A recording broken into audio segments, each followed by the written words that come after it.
میں نے لیٹر لکھا, سائفر بھیجا کہ اس کے اوپر انکوائری ہونی چاہیے, نہیں ہوئی. تو اب یہ جو انکوائری کرنا چاہتے ہیں ایف آئی اے, میں صرف سوال یہ پوچھتا ہوں کہ پہلے تو مجھے یہ بتائیں, مجھے بلا تو لیا آپ نے انکوائری کے لیے, لیکن مجھے یہی نہیں پتا کہ میرے سے کس چیز کی انکوائری کرنی چاہتے ہیں آپ, تاکہ میں تیاری کر کے آؤں. لیکن میں ایف آئی اے کو بھی یہ کہنا چاہتا ہوں کہ یہ آپ کے پے گریڈ سے زیادہ اوپر بات ہے. آپ کے رانا ثناء اللہ جو انٹیریئر منسٹر ہے, جو آپ کے اوپر ہے, وہ تو کہہ بیٹھا کہ عمران خان کو جیل میں ڈالنا ہے. وہ ابھی کوئی انکوائری کا مجھے بھی نہیں پتا. ابھی تو ہمیں 164 کا بیان بھی ہمارے سامنے نہیں آیا. ابھی تو نیوز آئٹمز آ رہی ہیں نا کہ جی اعظم خان نے یہ کہہ دیا. ہمارے سامنے تو ابھی کچھ نہیں آیا, کیونکہ میں نے اپنے وکیلوں سے پوچھا تو کسی کی وکیل کو بھی پتہ نہیں کہ وہ کون سا بیان ہے اعظم خان کا جو 164 پہ آتا ہے. یہ تو نیوز آئٹمز آ رہی ہیں. تو ابھی سے ہی وہ کہنا شروع ہو گیا ہے کہ جی اس نے جیل میں جانا ہے جو ایف آئی اے کا ہیڈ ہے. تو ایف آئی اے کی کیا حیثیت رہ گئی؟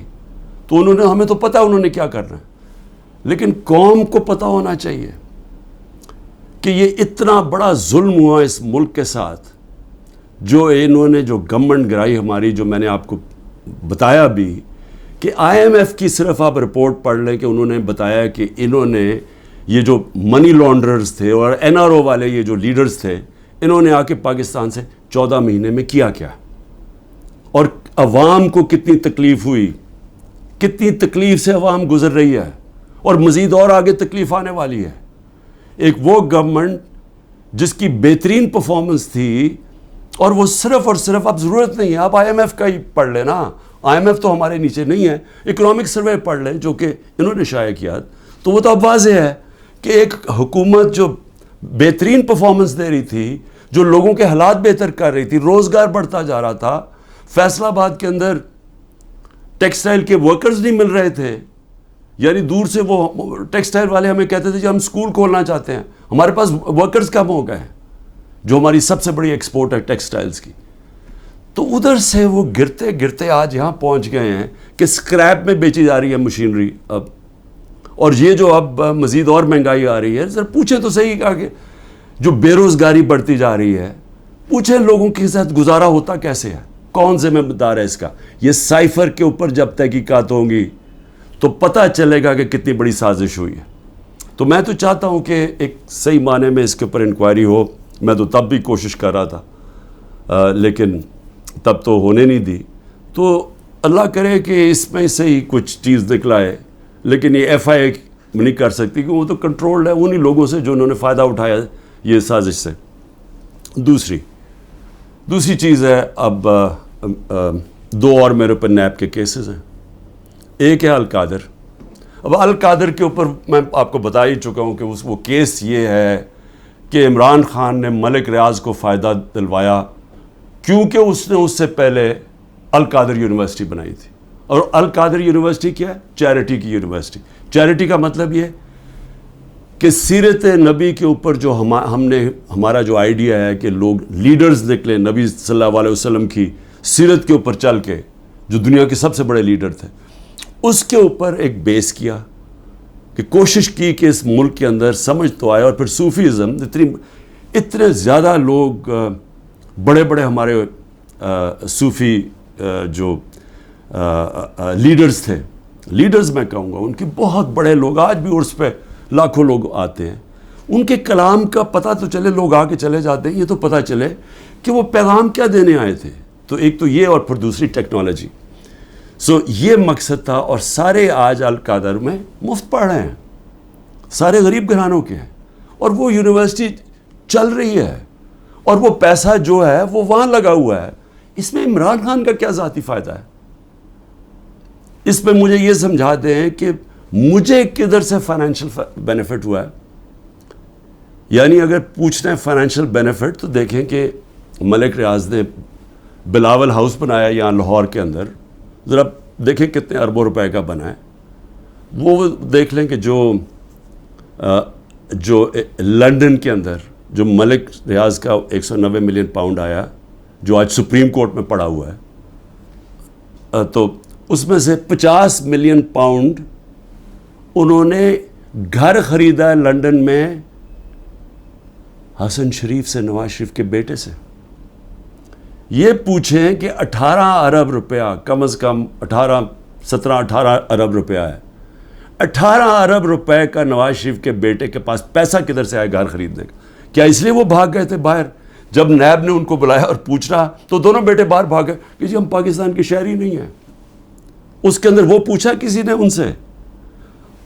اور پیسہ بھی یہاں پڑا ہے. اگر وہ کہتے ہیں غلط مت میں آ گیا وہ گورنمنٹ آف پاکستان میں، بھئی آپ پیسہ پڑا ہوا ہے سپریم کورٹ میں، آپ انہیں کہیں کہ وہاں ادھر ٹرانسفر کر دیں، لیکن ثابت کرنا پڑے گا کہ کیا یہ پیسہ منی لانڈرنگ کا تھا یا نہیں. وہ پاکستان گورنمنٹ کو اور برطانیہ میں ثابت کرنا پڑے گا.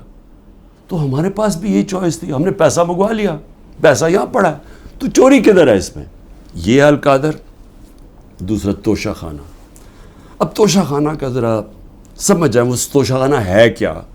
یہ لوگوں کو ہے جی پتہ نہیں کیا اتنا بڑا اس کو بنا دیا. 70 سال سے توشہ خانہ کے اندر وہی قانون چلتے آ رہے تھے. جو بھی آپ کو گفٹ ملتی ہے، اور وہ یاد رکھیں پرائم منسٹر کو نہیں ملتی، پریزیڈنٹ کو ملتی ہے، آرمی چیف کو ملتی ہے، وزیروں کو ملتی ہے، پرائم منسٹر کا جو ملٹری سیکرٹری ہے اس کو ملتی ہے. یہ جب جاتے ہیں باہر تو یہ گفٹس ملتی ہیں. قانون سب کے لیے ایک ہے. جب سے 70 سال سے ایک ہی قانون ہے کہ وہ جا کے وہ فورن آفس میں آتی ہیں، وہ جا کے دیتے ہیں کیبنٹ سیکرٹری کو، کیبنٹ سیکرٹری آگے ایویلویشن کے لیے ایف بی آر کو بھیج دیتا ہے. ایک انڈیپینڈنٹ اپریزر ہے ہمارے، وہ نون لیگ کا اپوائنٹ کیا ہوا ہے، یہ اسیس کرتے ہیں اس کی قیمت کیا ہے. پھر وہ سب کے پاس پرائم منسٹر، وزیروں، جن کو بھی تحفہ ان کے پاس آتے ہیں جی یہ ہے اس کی قیمت اسیس. اگر آپ اس کو لینا چاہتے ہیں تو اتنی قیمت دیں اور یہ گفٹ آپ رکھ سکتے ہیں. اور اگر یہ نہیں لینا چاہتے تو یہ بھی سمجھ جائیں وہ پھر آکشن ہوتی ہے، وہ جا کے کوئی بھی خرید سکتا ہے. یہ ہے قانون. اب عمران خان کے اوپر کیا الزام ہے؟ میں جب تحقیقات میں کہ جی وہ جو انہوں نے اسیس کیا تھا، وہ جو آپ نے جو اس کی قیمت تھی گفٹ کی، وہ انہوں نے کم دکھائی ہے.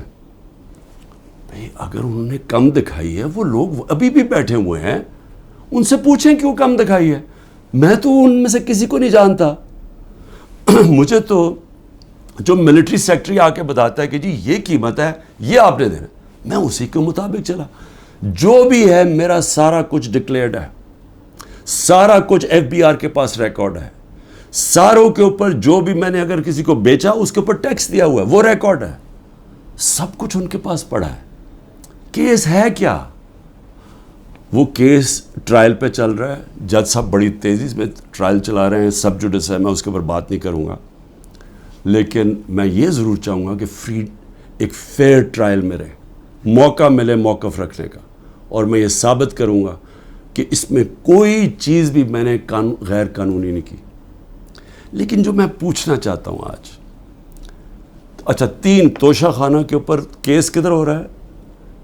ایک الیکشن کمیشن کر رہی ہے کیس، ایک ایف آئی آر کٹوائی ہوئی ہے، ایک نیب کیس کر رہی ہے.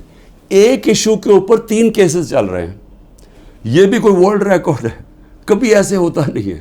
لیکن اتنی جلدی میں ہے کہ کسی نہ کسی طرح اس کو راستے سے ہٹاؤ، ڈسکوالیفائی کرو اور اس کو جیل میں ڈالو. اب میں صرف آج نیب چیئرمین سے بڑے آپ کی وجہ سے مجھے وہ جس طرح اٹھایا گیا، آپ بھی ایک اس میں آپ کی وجہ تھی، اور بھی جس نے بھی حکم دیا تھا کہ غیر قانونی اور غیر آئینی طور پہ مجھے 9 مئی کو جس طرح ذلیل کر کے اٹھایا گیا مجھے اسلام آباد ہائی کورٹ سے، اس میں آپ کا بھی ہاتھ تھا. میں سوال یہ پوچھنا چاہتا ہوں کہ چلیں میں تو یہ نیب کے کیس فیس کر رہا ہوں اور کروں گا، کئی ملک سے باہر نہیں بھاگوں گا، یقین کریں سارے کیس فیس کروں گا. لیکن میں صرف سوال یہ پوچھتا ہوں کہ آپ کا ضمیر کوئی جاگتا نہیں ہے جب آپ کو پتہ چلا ہے کہ توشہ خانہ کے اندر چوری ہوئی ہے، اور چوری نیب کے اندر بھی پتہ ہے، وہ کیس نیب میں بھی پڑا ہوا تھا، لیکن آپ نے بند کر دیا وہ. تو عوام کے لیے میں کیا بتانا چاہتا ہوں، وہ چوری کیا تھی؟ توشہ خانہ کا قانون ہے کہ گاڑی، جب بھی کوئی گاڑی گفٹ کرے، جو مجھے بھی ایک گاڑی گفٹ ہوئی تھی، آپ توشہ خانہ سے وہ نہیں لے سکتے. آپ اگر اس کی ان کے زمانے میں یہ بھی ان کے زمانے میں 20% دیتے تھے قیمت. مثلا اگر 10 روپے اس کی قیمت آتی ہے یعنی ویلیو ہوتی ہے گفٹ کی, تو ان کے زمانے میں 20% دیتے تھے, 20 روپے دیتے تھے اور پھر لے لیتے تھے. ہم نے جا کے اس کو 50% کر دیا, یعنی اگر 10 روپے کا تحفہ ہے تو 5 روپے دیں گے اور پھر تحفہ لیں گے. ہم نے بڑھا دیا. تو ان کے زمانے میں 20% ہوتا تھا اور پھر بھی گاڑی آپ نہیں لے سکتے تھے. اب میں صرف آپ کو یہ ذرا آپ کو پتہ ہونا چاہیے کہ یہ ہو کیا رہا ہے. دیکھیں نیب چیئرمین کو بھی میں ذرا سوچ رہا ہوں کہ ان کا ضمیر شاید جاگ جائے اس چیز پہ. نواز شریف مرسیڈیز سب سے مہنگی گاڑی ہوتی ہے, بی ایم ڈبلیو اور مرسیڈیز مہنگی ترین گاڑیاں ہیں. وہ گاڑی خریدتا ہے جو کہ اس کو اجازت ہی نہیں ہوتی. 6,36,000 روپے میں سب سے مہنگی گاڑی مرسیڈیز 6,36,000 پہ لیتا ہے. پہلے تو کیا اس کی قیمت دیکھی, کوئی مرسیڈیز اتنی سستی آتی ہے, یعنی اس کی قیمت دیکھیں 42 لاکھ. کوئی مرسیڈیز پاکستان میں 42 لاکھ کی آتی ہے, تو اس نے صرف 6,36,000 دیا اس کا. تو پہلے تو چوری تھی کیونکہ آپ گاڑی نہیں نکال سکتے. پھر ذرا قیمت دیکھ لیں. میں اور بھی ویسے یہاں قیمتیں میں دیکھ رہا ہوں کہ میرے سے نیب والے پوچھ رہے تھے کہ جی آپ نے یہ بڑی آپ نے سستی چیزیں لی ہیں, مجھے تو پتہ ہی نہیں تھا. لیکن ذرا یہ میں ایسی میری نظر پڑ رہی تھی, ایک پرلز کا نیکلس وہ سوچیں صرف 27,000 دے کے لیا نواز شریف نے. پھر میں رولیکس گولڈ بریسلٹ اور رولیکس 1,10,000 روپے پہ لے کے لیا. ون رسٹ واچ, کارٹیئر کی رسٹ واچ, چھوٹی بھی نہیں, اور وتھ ڈائمنڈز, ہیرے لگے ہوئے اس کے اوپر. وہ جی بڑی مہنگی انہوں نے خریدی 40,000 روپے میں. تو کیا نیب کو یہ نہیں نظر آیا کہ نواز شریف نے چوری بھی کی, ایک گاڑی بھی, اور قیمتیں انہوں نے نہیں دیکھی. اس کے بعد زرداری صاحب دیکھ لیں, 3 گاڑیاں نکالی انہوں نے توشہ خانہ سے. 2 بی ایم ڈبلیوز, سب سے جو اس وقت کی مہنگی ترین بی ایم ڈبلیو کی بھی قسمیں ہوتی ہیں 760U, اور بلٹ پروف, یعنی بلٹ پروف کی قیمت آپ سوچ لیں کہ اس کی قیمت کتنی تھی, 10 کروڑ روپے کی.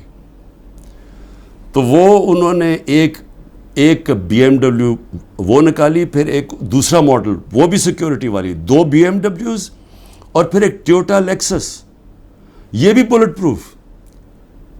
تو ان کے اوپر کوئی نیب کی انکوائری یا کوئی نہیں ہونا تھا. یعنی کیا طاقتور اگر آج بیٹھا ہوا تو اس کے لیے سارے معاف ہو جاتی ہیں چیزیں. اور یہاں آپ کہہ رہے ہیں کہ جی وہ جو انہوں نے سستی دکھا دی یا وہ مہنگی, تو جنہوں نے سستی دکھائی ہے وہ تو ابھی بھی بیٹھے ہوئے ہیں, پوچھیں ان سے. آگے چلیں جی. میں نیب چیف کو میں پھر سلام کرتا ہوں, آفتاب سلطان کو سلام اس لیے کرتا ہوں کہ ان سے جب کہا گیا یہ جو حرکتیں اب ہو رہی ہیں, انہوں نے کہا میں نہیں کرتا. اور میں نے سنا ہے, کیونکہ جب میں نیب جیل میں تھا تو ساروں نے اس کو اسٹینڈنگ اوویشن دیا جب وہ ریزائن کر کے جا رہا تھا. نیب کے لوگوں نے کہ اتنا کردار کا آدمی.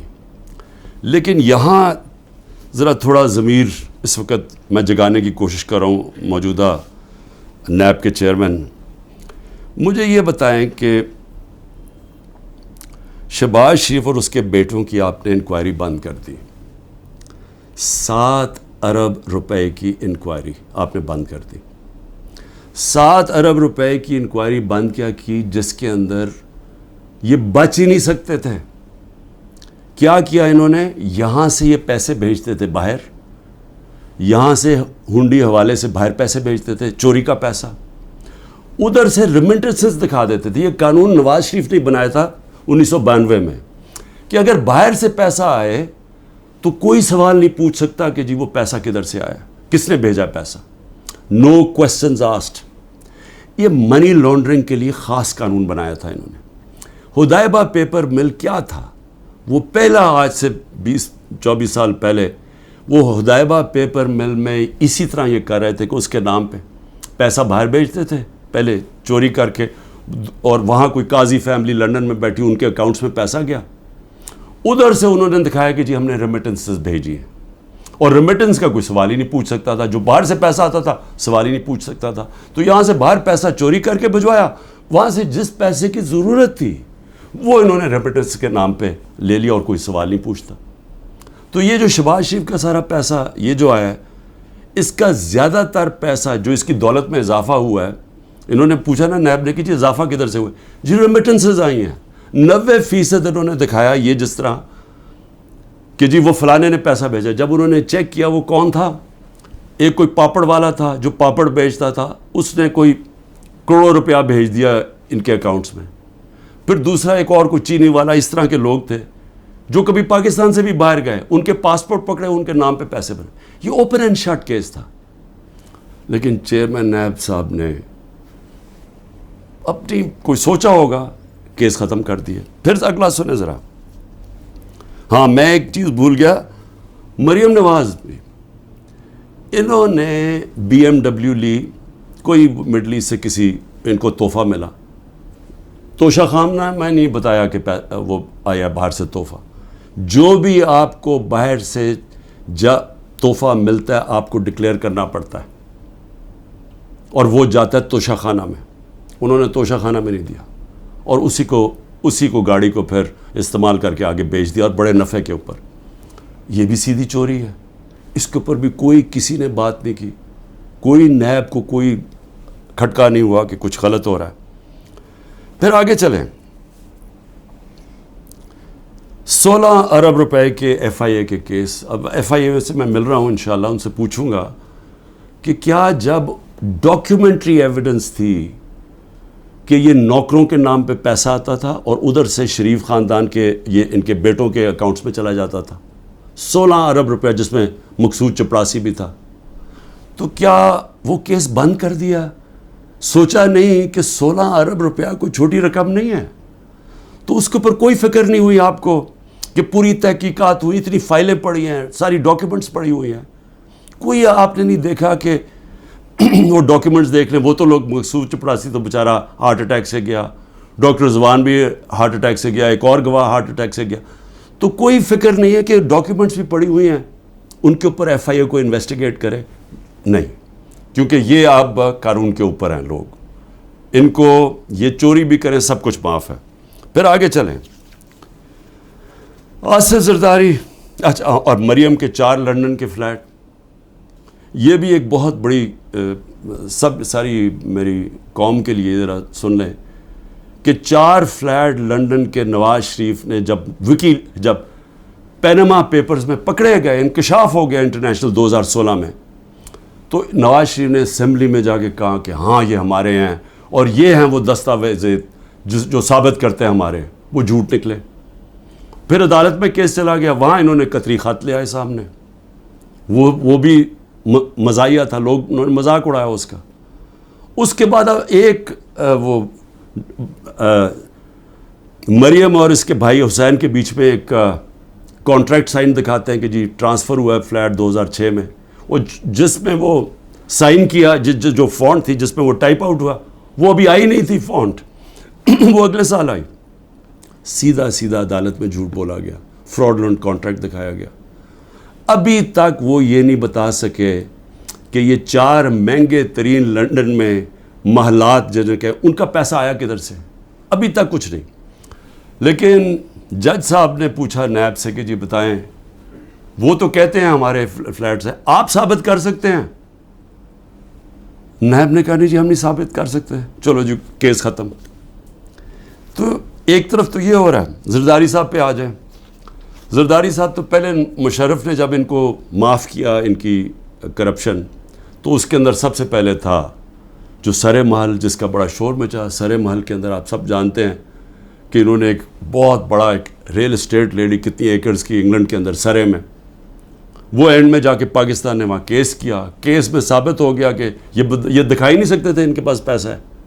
تو جب وہ ثابت ہو گیا کہ ان کے پاس تھا نہیں, وہ بک گئی, اور وہ پیسہ پاکستان آنا تھا. تب تک NRO مل گیا, وہ بھی ہضم ہو گیا. $60 ملین پڑے ہوئے تھے سوئٹزرلینڈ میں, وہاں کیس کیا.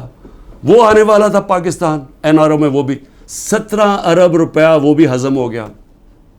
اس کے بعد پھر شروع ہوا، وہ پھر مشین پھر چلنی شروع ہوگی پیسے بنانے والی. پھر وہ فیک اکاؤنٹس پکڑے گئے، اربوں روپیہ وہی کہ یہاں سے فیک اکاؤنٹ سے پیسہ باہر بھیجا، ادھر سے ریمیٹنسز دکھا کے پاکستان لے لیا اور باقی پیسہ باہر ہی رکھا. جو کرپشن ہو رہی ہے سندھ حکومت کے اندر، جو کھل کے پیسہ بن رہا ہے، جو سارے جانتے ہیں زرداری سسٹم کہ ہر چیز کا کٹ ملتا ہے، وہ کیا ہماری ایجنسیز کو نہیں پتا؟ کیا وہ نیب کو نہیں پتا؟ لیکن کیونکہ ان سے بھی ڈیل ہوئی ہے، وہ بھی آج اوپر بیٹھے ہوئے ہیں پاور میں. لیکن کن کے اوپر اس وقت پورا زور لگا ہوا ہے؟ سارا زور لگا ہوا ہے کہ جی کسی نہ کسی طرح عمران خان اور تحریک انصاف کو ختم کرنا ہے. اور ہو کیا رہا ہے کہ مظلوم ہم، یعنی سائفر کے اندر گورنمنٹ میری جاتی ہے اور کیس ہی میرے اوپر ہو جاتا ہے. 9 مئی کو سپریم کورٹ کہتا ہے کہ غیر آئینی اور غیر قانونی طور پہ مجھے ایک مجرم کی طرح اٹھایا گیا، لیکن میرے اوپر 30 کیس ہو جاتے ہیں. اس کے علاوہ جن لوگوں کو گولیاں ماری سیدھی سیدھی لوگوں کو گولیاں ماری، نہتے لوگوں کو، پروٹیسٹرز کو، انہی کے اوپر کیس کر دیا. ان کی ڈیڈ باڈیز، جو 16 لوگ مرے، جو شہید ہوئے، میں کہتا ہوں انصاف کے لیے کھڑے ہوئے نا انصافی ہو رہی تھی ان کے پارٹی کے چیئرمین سے، ان کو سیدھی گولیاں ماری، ان کے گھروں میں پہنچ گئے کہ تم نے اگر FIR رجسٹر کی تو ہم تمہیں یہ کر دیں گے. وہی جو ضلع شاہ کے گھر پہنچ گئے، جب اس کو قتل کیا گیا تو پولیس کسٹڈی میں اس کو قتل کیا گیا، میرے اوپر 302 قتل کا پرچہ کر دیا. اور پھر اس کے ماں باپ کے پاس پہنچ گئے کہ آپ نے دیکھیں اس کی بات نہیں کرنی، اور ان کو چپ کرا دیا. تو پہلے لوگوں کے اوپر ظلم کرتے ہیں، پھر انہی کے اوپر کیسز کر دیتے ہیں. جو ایک لڑکا بیچارہ شہید ہوا، وہ بھی پروٹیسٹر تھا، پیسفل، پرامن، اس کو گولی ماری، شہید ہو گیا. اس کے قتل کا کیس اعجاز چودھری اور میاں محمود رشید کے اوپر ڈال دیا، یعنی اپنا ہی انہوں نے کارکن قتل کر دیا. اب میں صرف اپنی قوم سے یہ کہنا چاہتا ہوں کہ دیکھیں، میں پھر سے کہتا ہوں، قومیں چلتی ہیں انصاف کے اوپر، اخلاقیات کے اوپر، امر بالمعروف کے اوپر. قومیں چلتی ہیں جب ایک حکومت کی کریڈیبلٹی ہوتی ہے. جب حکومت اپنی کریڈیبلٹی اس لیے رکھتی ہے کہ حکومتیں ڈنڈے سے نہیں چلائی جاتی، کیونکہ انسانی معاشرے میں آپ اپنی عزت کرواتے ہیں، اپنی پرفارمنس سے، اپنی ایمانداری سے، اپنی اخلاقیات سے قوم آپ کی عزت کرتی ہے. جمہوریت کے پاس فوجیں نہیں ہوتی، جمہوریت کے پاس اخلاقیات ہوتی ہے. اس لیے برطانیہ میں جدھر سے ہم نے ڈیموکریسی لی ہے، اگر ان کا پرائم منسٹر ایک چھوٹا سا قانون توڑتا ہے کہ جی کرونا میں آپ نے لوگوں کے ساتھ اکٹھے نہیں ہونا، یعنی آپ نے کوئی گیٹ ٹوگیدر نہیں کرنی، وہ اپنے آفس کے باہر گیٹ ٹوگیدر کرتا ہے، اس کے اوپر پرائم منسٹر کو نکال دیتے ہیں. ان کی اخلاقیات کا معیار دیکھیں. ان کے وہ ایک ہیرلڈ میکملن پرائم منسٹر جھوٹ بولتا ہے، جھوٹ پکڑا جاتا ہے، اس کو نکال دیتے ہیں. یا سارا حکومت ہی جھوٹ پہ چل رہی ہے، کیسز ہی سارے جھوٹ، 180 کیسز کر دیے. کیا کوئی مانتا ہے پاکستان میں کہ یہ ایک آدمی نے 70 سال کی عمر تک کوئی ایک جرم نہیں کیا اور ایک دم چند مہینے میں 180 کیس ہو گئے؟ کوئی مانے گا یہ؟ لیکن ان کو کوئی شرم ہی نہیں ہے. کیا یہ مانے گا کہ میاں محمود اور اعجاز چودھری نے اپنے کارکن کو گولی مار دی ہے؟ کیا میں نے ضلع شاہ کو قتل کر دیا؟ کوئی مانے گا؟ کوئٹہ میں سارا کوئٹہ جانتا ہے کہ اس وکیل کی خاندانی دشمنی تھی، سب جانتے ہیں، ایویڈنس ہے. میرے اوپر 302 قتل کیس کر دیا اس کے اوپر. اور یہ جو سائفر ہے، ہماری گورنمنٹ گرتی ہے اور کیس ہی ہمارے پہ کر دیتے ہیں. تو میں آخر میں اپنی قوم سے کہنا چاہتا ہوں، دیکھیں یہاں جو ایک طاقتور فیصلہ کرتا ہے کہ میں نے کاٹا مار دیا ہے، فلانے پہ کاٹا مار دیا، ہمارے لوگوں کہتے ہیں کہ عمران خان پہ کاٹا لگ گیا ہے تو اب تو PTI نے آنا نہیں اور عمران خان نے آنا نہیں، اس لیے وہ جو 2 پارٹیز بنائی ہیں ان کے اندر چلے جاؤ. دیکھیں پاکستان کا جو آئین ہے نا وہ کہتا ہے کہ حاکمیت اللہ کی ہے، اور اللہ کے بعد جو عوام کے منتخب کیے ہوئے نمائندے ہیں ان کی ہے. کوئی کانٹا نہیں ڈال سکتا کسی کے اوپر عوام کے علاوہ. اور یہ جو کانٹا ڈالنے کی کوشش ہے یہ اتنا نقصان پہنچا رہی ہے پاکستان کو، ہماری جمہوریت کو، ہماری آزادی کو، ہماری اخلاقیات کو، ہمارے اداروں کو، ہمارے انصاف کے نظام کو، ہمارا ساری دنیا میں جو امیج ہے وہ اتنا نقصان پہنچا رہی ہیں. اور ہماری جو معیشت ہے جدھر وہ پہنچ گئی آج اور جدھر جا رہی ہے. تو میری صرف ریکویسٹ یہ ہے اپنی قوم کو کہ دیکھیں میں اگر جیل میں بھی جاتا ہوں نا، آپ نے جد و جہد کرتے رہنا ہے. اور میں ہمیشہ 27 سال سے کہتا ہوں پرامن جد و جہد. لیکن یہ آپ کے لیے اتنا ضروری ہے کیونکہ یہ جو ساری سٹرگل کر رہا ہوں اپنی ذات کے لیے نہیں کر رہا. اگر ذات کے لیے کر رہا ہوتا تو میں بڑی پہلے چھوڑ چکا ہوتا. کون اپنی زندگی کو داؤ پہ لگاتا ہے؟ کون کسی کے اوپر 2 دفعہ قاتلانہ حملے ہوتے ہیں اور وہ پھر بھی لگا رہتا ہے؟ یا جیل کے اوپر سارے اکٹھے ہوئے ہیں جس آدمی کے اگینسٹ، وہ کیوں کھڑا ہے؟ کیونکہ میں اس کو سیاست نہیں سمجھ رہا، اس کو عبادت سمجھتا ہوں. ساری دنیا کی تاریخ میں آزادی کے لیے اپنی لوگوں نے جد و جہد کی، اپنی جانیں قربان کی ہیں. کیونکہ اللہ جو اپنی آزادی کے لیے جد و جہد کرتا ہے اور انصاف کے لیے، اس کو اگر وہ مرتا ہے تو اس کو شہید کہتا ہے. اللہ بہت بڑا رتبہ ہے. میں اپنی قوم کو بھی کہہ رہا ہوں کہ اس میں آپ کا مستقبل ہے، آپ کی حقیقی آزادی میں. یہ جو نظام اگر یہ چلتا رہا، پاکستان چھوڑیں، کسی ملک کا کوئی مستقبل نہیں ہے. پاکستان زندہ باد.